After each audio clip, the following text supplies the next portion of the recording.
Reprise à Gao des activités de la direction des eaux et forêts, une occasion pour les soldats de la protection de l'environnement d'inviter les acteurs régionaux et locaux à s'impliquer davantage dans la gestion de l'environnement. Le compte-rendu de Aïssata Saliou Maïga. Par ce lancement, les soldats de la protection de l'environnement veulent concerter tous les acteurs qui œuvrent pour le développement de l'environnement afin de lui procurer un visage admirable.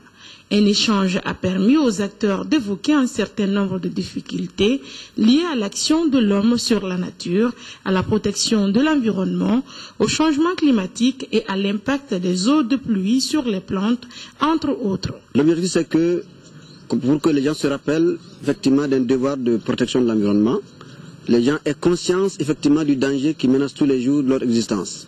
Pour lutter contre l'insécurité alimentaire et énergétique, plusieurs actions devront être menées afin de préserver notre environnement.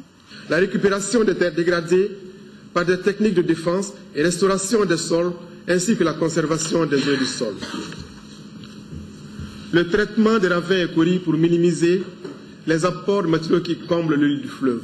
Les autorités communales se réjouissent de la reprise des activités du service des eaux et forêts dans le cercle de Gao après un moment d'interruption dû à la crise sécuritaire. Je me réjouis de voir enfin les soldats de la protection de l'environnement reprendre les activités.